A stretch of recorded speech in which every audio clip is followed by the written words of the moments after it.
Welcome to AP Statistics. Today is Monday, November 25th of the year 2019. And for our lesson, in 6.1, I have set up homework for you. It's optional. The optional homework is in the upper right-hand corner of every lesson. So if you're getting a C or a D in this class, I would recommend that for Unit 6, do homework every night. Do page 338, problems 2, 15, and 18. I put the solutions online, so that's good practice. If you're getting an A or a B, then you might want to do the homework anyway, even though it's not required.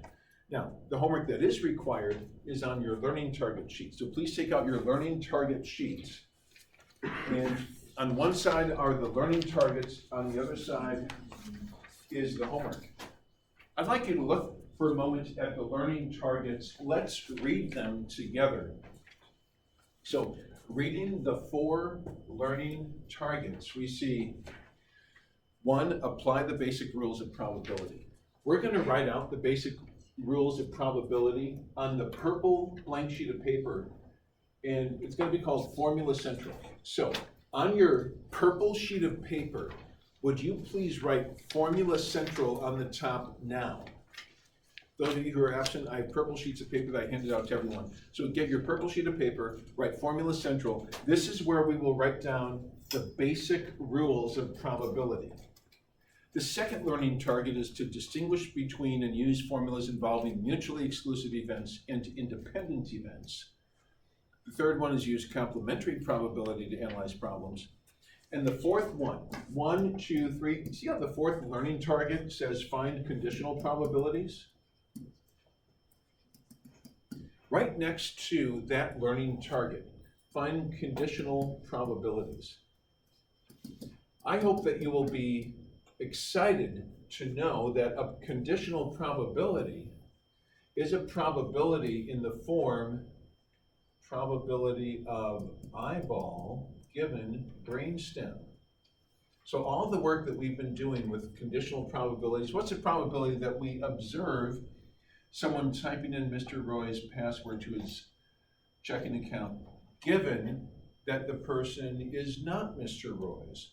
Those are examples of conditional probabilities. The condition is always after the word given, or the slash. What's the probability of observing event A, given that the condition that's after, that's in this belief brainstem kind of symbol, is true? So there's going to be a huge connection between conditional probabilities here in Unit 6 and that. Now again, this is separation here. I asked you to write Formula Central on top of the purple sheet of paper, but nothing else. So, yikes. Okay, so timeout. Yeah, actually just erase all of that except for Formula Central. If you here, I'll just give you a new sheet. There you go. So the only thing that you should have written on the purple sheet right now is Formula Central. This other thing was the learning target sheet. Here, I just want to show you the learning target sheet. The learning target sheet is right here. That's where it says find conditional probabilities. That's where you draw a probability of eyeball given brainstem. If anyone else missed that, it's not too late to grab another purple sheet and just start from scratch, okay? Because we have not yet filled in any of the purple sheets except for the title, which is Formula Central. Okay, now see if you can locate the document that has page 1 on it. And we'll just delete this. Here we are. So on this is your third document. See, it's understandably confusing because we're working with 3 separate documents. Now, from randomness to probability, part 1 of 3, here's the homework I would recommend you do if you're struggling even the least bit in this course. Solutions are online. Okay, so we're going to take a look at several problems here. Let's consider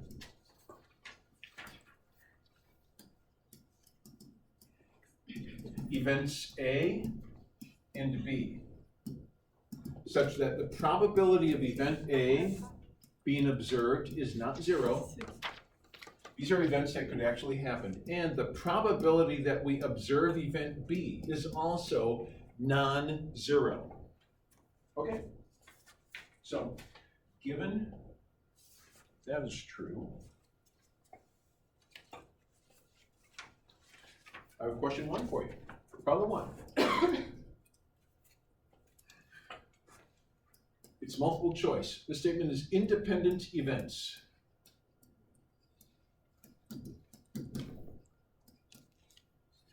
are disjoint.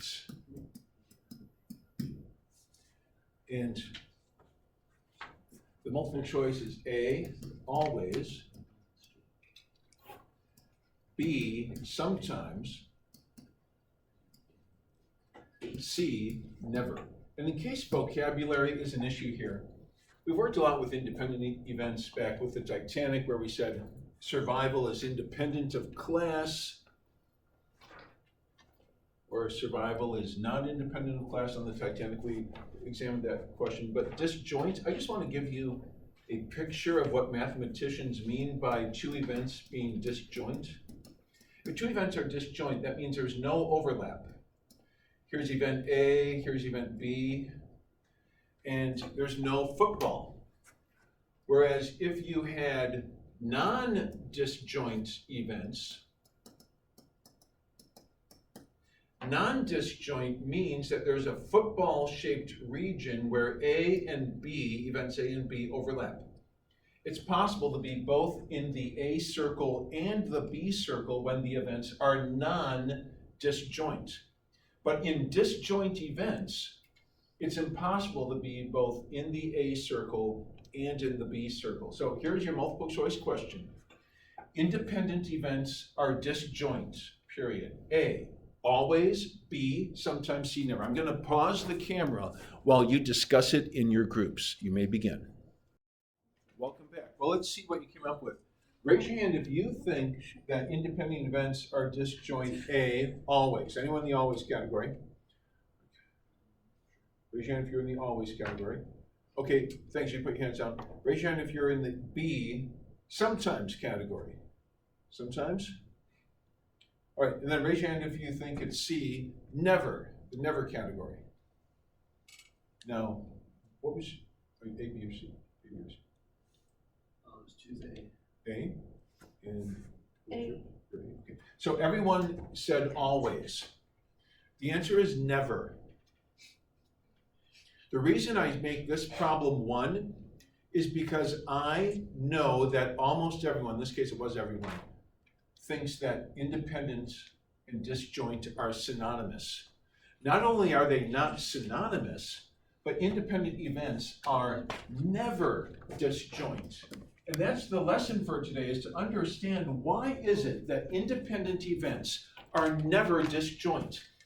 This is the one concept that can make Unit 6 confusing if you don't get it. So I start with the hardest concept first.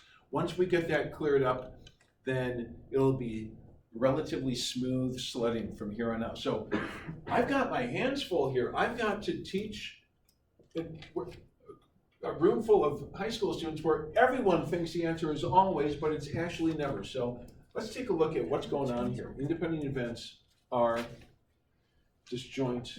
Never is that the case. Well, first of all, I want you to understand that disjoint is not synonymous with independent events.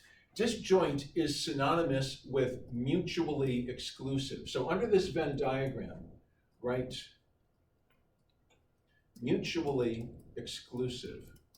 That's what disjoint actually means. Disjoint does not mean independent. Disjoint means mutually exclusive. And I'm going to open period 5. There's something that happened in period 5 that I was very happy about. And I just want to make sure that, okay, so first of all, let's start by writing down some things that are true. Under problem 1, before we go on to problem 2, I'd like you to write independent events are never disjoint. Let's just get it out there. Independent events are never disjoint. So if events are independent, then they're not disjoint.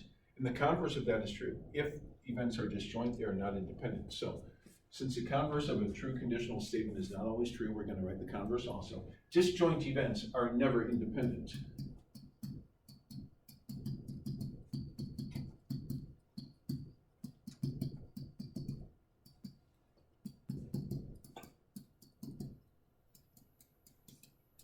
So step one in this lesson, I'm asking you to set up in your mind, disjoint and independent themselves are mutually exclusive. There's no overlap. Disjoint and independent, they never overlap. However, non-disjoint events are sometimes independent. Non-disjoint events, they're not always, but non-disjoint events are sometimes independent.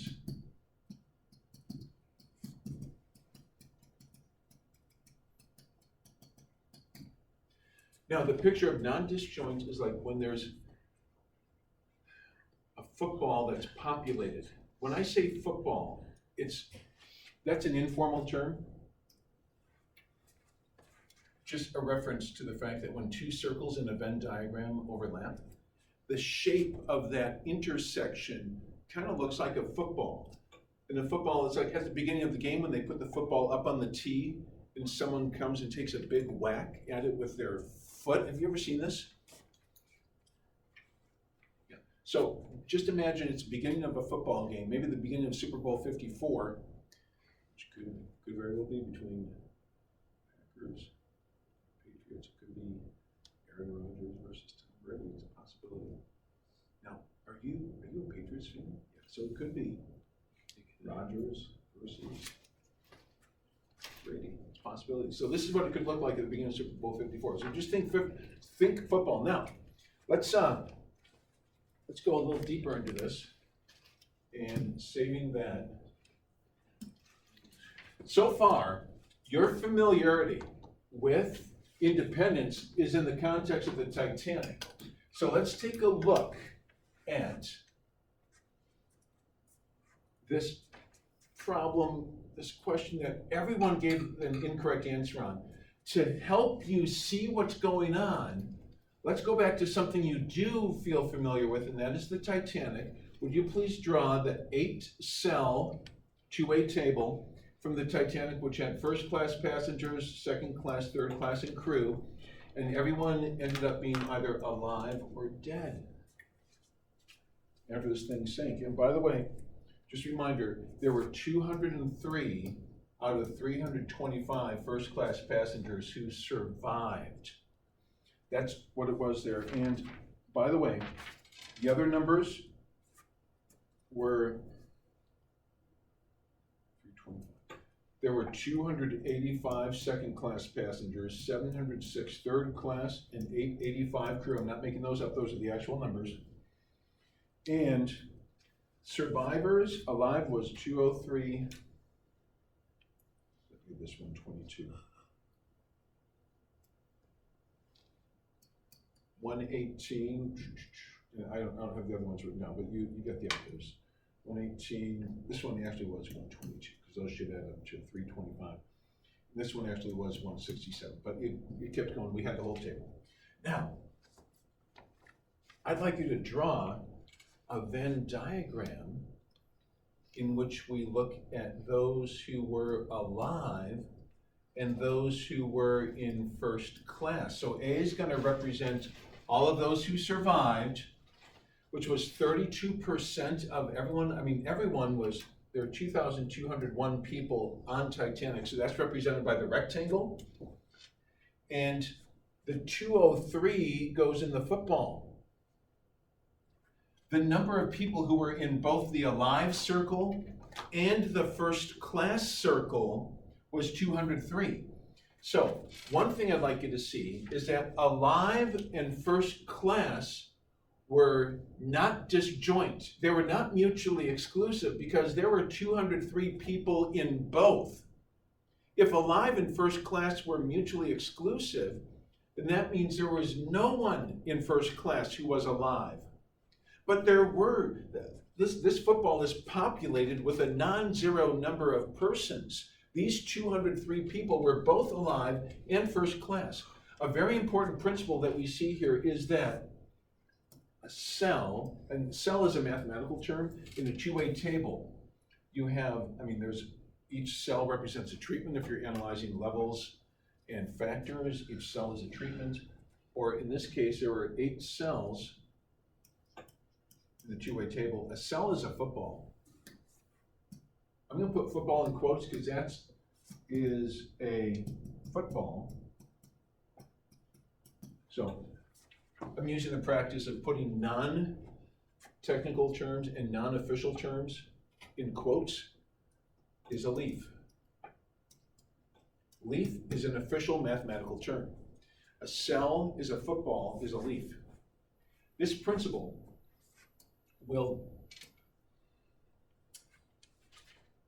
took me about 6 years of teaching AP stats before I realized that students who know that a cell is a football, is a leaf, do way better in probability, which is the hardest part of statistics, than students who don't believe that a cell is a football, is a leaf. Now, my guess is that so far you're okay with the cell as a football. In fact, if someone were to say, what's the probability that a randomly selected person from the Titanic is a living first-class passenger? The probability of randomly selecting a person who's first class and alive is 203 out of 2201. You can get that from the cell, 203. But notice how the overlap of first class in blue, first class, look, I'm color coding this. First class in the Venn diagram is a circle. First class in the two-way table is, these are all the first class passengers. And then green is, here's all the living people. So it's the top row. In the Venn diagram, all the people who are alive are in this circle. So you can see that the overlap of the alive and the first class passengers is this cell over here. The overlap of the living and the first class passengers is this football shaped thing. So raise your hand if you're comfortable with this idea that a cell is a football. Jen, you okay with the cell as a football? Yeah, the cell over here is the overlap between alive and first class. The football-shaped region is the overlap between first class and alive. But what's going on with the cell as a football as a leaf? Okay, so let's take a look at what a mathematical leaf is. In statistics, we use tree diagrams from time to time. And in a tree diagram, there's often an upper set of branches and a lower set of branches. Now suppose that the upper set of branches is first class, second class, third class, and crew. Now, the probability that a randomly selected person is in first class was 325. So next to this branch, write the probability of 325 out of 2201. So tree diagrams help us solve probability questions. The probability that a randomly selected person is a second class passenger is 285 out of 2201. So next to the second branch, it's 285 out of 2201. The third branch is, there were 706 third class passengers out of 2201, and there are 885 crew out of 2201. So tree diagrams have branches and leaves. No quotes. These are official mathematical terms. So here's the upper layer of branches. Now, the next layer of branches, top layer can be characterized as the class branches. The next layer of branches are the survival branches.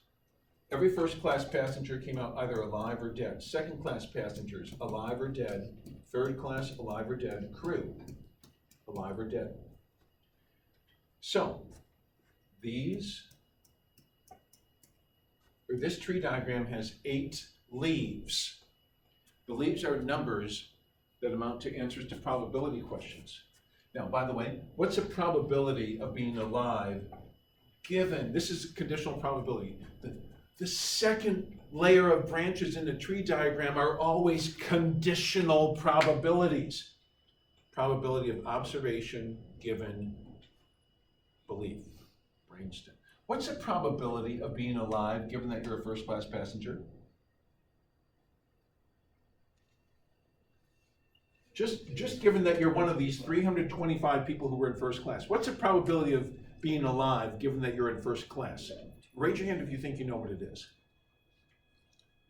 Yes. 203/3. Yeah. This is a conditional probability. What's the probability of alive given you're in first class? It's 203 out of 325. In order to calculate a leaf in a tree diagram, you always take upper branch times lower branch. So when I say go, I want all of you to say out loud and in unison. I want you to say that upper branch times lower branch equals leaf. When I say go, say upper branch times lower branch equals leaf. Ready? Go. And when you multiply the fractions, notice that the 325s cancel. I mean, if you multiply this fraction by that fraction, don't the 325s cancel? So the first leaf is 203 out of 325. By the way, probability of dead given first class is 122 out of 325. So it's, this becomes 122. I'm sorry. I cancel, that should be a 2201 down there. Because if the 325s cancel, then all that's left is the 2201 in the denominator. So let's get that right. Don't want to break out into a flop sweat. Okay, 203 out of 2201. 122 out of 2201. So the 8 leaves correspond to the 8 cells. It's no coincidence that this two-way table has 8 cells and the tree diagram has 8 leaves. The number of cells will always match the number of leaves. Notice that the cell tells us that 203, basically the probability of being first class and alive is 203 out of 2301. First class and alive is seen here in this leaf. It's also seen in the Venn diagram.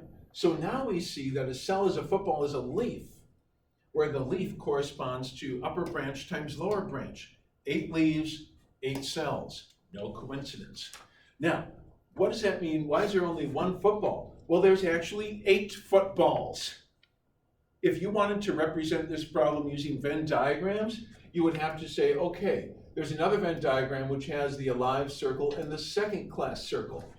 And alive, that would have 118 in the football. And then there's a third Venn diagram that has the alive circle and the third class circle. And there would be whatever this cell is would go in that football, and it would go, which leaf would it be? It would be alive third class, so third, it would be, so this leaf would correspond to that football, would correspond to the alive third class cell. A cell is a football is a leaf. Now it turns out that tree diagrams are valuable, but of all, you would have to draw 8 Venn diagrams to represent the numbers that show up in these 8 cells, or on these 8 leaves. But it turns out that the most efficient way to convey the information, Graham, is which one? Which one seems like it's the easiest to access the key information? I like the leaf class. Yeah, but look at all these crazy fractions you have to fill in. The least amount of work is in the cells. The two-way table is the most efficient representation. So if they give you a probability question where it's easy to set it up with a tree diagram, then convert it back to the two-way table, because you're going to get the most information with the least amount of work in the two-way table. And a lot of people are familiar with Venn diagrams, which are nice for initial concept development, but they're cumbersome, because you have to draw 8 Venn diagrams to get the information that's in one two-way table. You have to fill in all 8 of these leaves to get the information that's in one two-way table. So a cell as a football is a leaf, There's no coincidence that we're starting out with cell. It starts out, the cell is the best way to get at it. So, any questions on why it is that we say a cell is a football is a leaf? So when I say go, I want you to say it one more time. When I say go, I want you to say out loud and in unison, a cell is a football is a leaf. Ready? Go. A cell is a football is a leaf. If you embrace that, take it with you, then things will go well for you here in Unit 6. Now, we have to get back to this question about independence. And that is by looking at the question, are diamond and ace disjoint? So here we go. We did a lot of work with cell as a football as a leaf. Now, we're gonna be able to go, I mean, you still don't know why this is never. So I'd like to take you one step closer to understanding why the answer is not always independent events are disjoint. I want you to see why the answer is never. So let's go to problem 2. Hopefully you're writing small. You're putting all of this onto this page. I have to go on the next page for now. But problem 2. Here we go. Problem 2, are diamond and ace disjoint?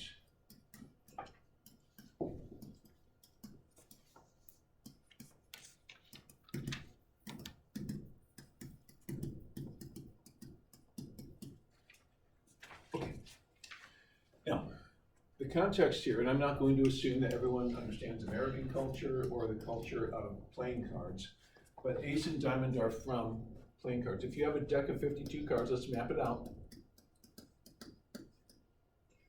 That's one thing they drill into AP Stats teachers, is that not everyone understands the culture of playing cards. So, playing cards are divided into 4 suits. There's clubs. Spades are the 2 black suits. Clubs look like a clover. Spades kind of look like a shovel.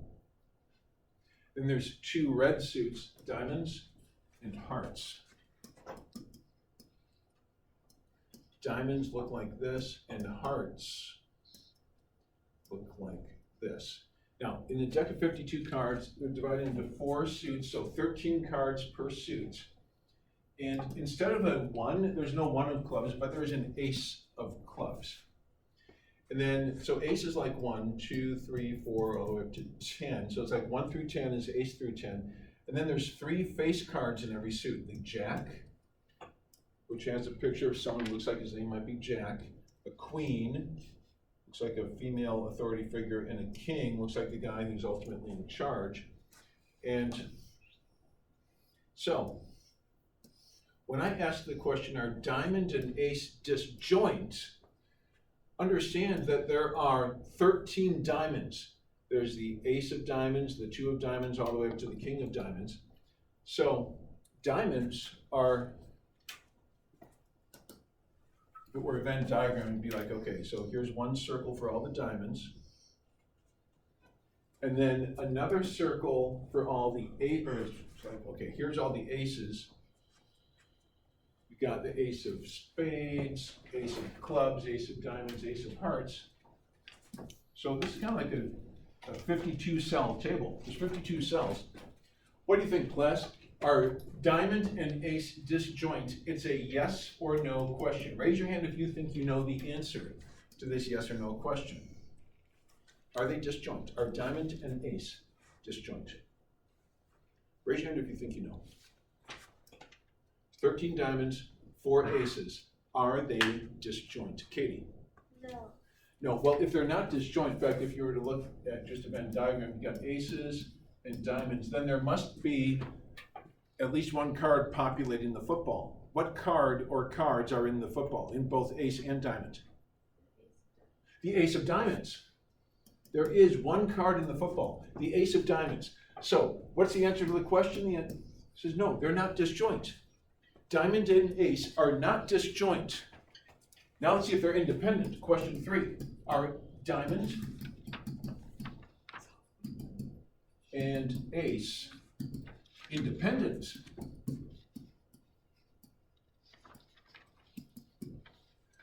Well, that's a separate question.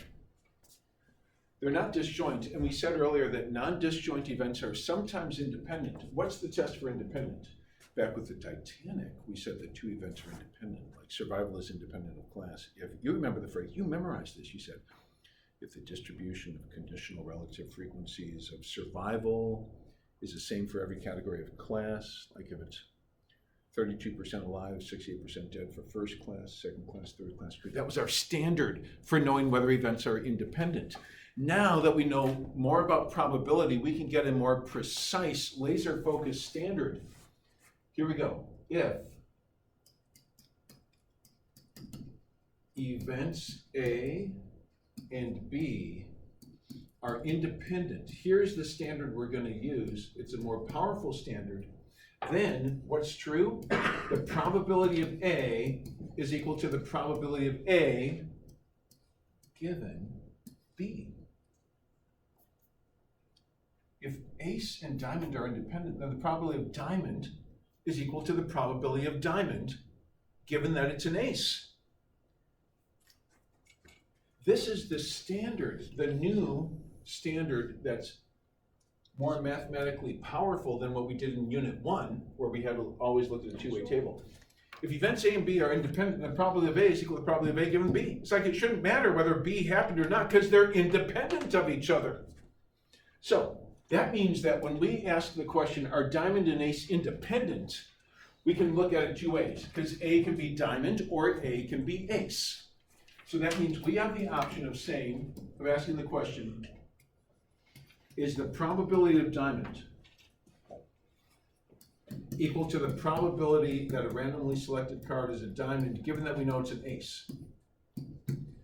Question mark, are those true? Or, it doesn't matter, we could look at it the other way, because it doesn't matter which one is A and which one is B. We could ask ourselves the question, is the probability of ace equal to the probability of ace given diamond? If I can show to you that diamond and ace are independent but not disjoint, then I will have proven to you that ace, or that independent and disjoint are not synonymous, because you thought that independent means disjoint always. No, I'm going to show you two events that are not disjoint, but they are independent. Okay, what is the probability that a randomly selected card is a diamond? We have 52 cards. It's a well-shuffled deck. What is the probability that a randomly selected card is a diamond? Class? 13 out of 52. Now, what's the probability that a randomly selected card is a diamond, given that there's one thing that you believe is true about this card? It is one of the aces. It's one of the aces. What's the probability that's a diamond, given that you know it's an ace? 1 out of 4. So now you have some math to do. 30 out of 52, reduce it, you get 1/4 equals 1/4. So the answer is yes, ace and diamond are independent. Now, what if you had done it the other way around?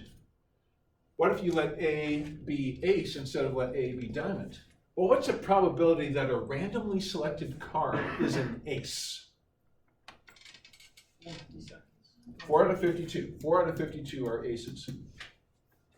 What's the probability that a randomly selected card is an ace, given that you know it's a diamond? In your brain, you know, someone gave you some inside information, you know it's a diamond. Class? 1 out of 13. 1 out of 13.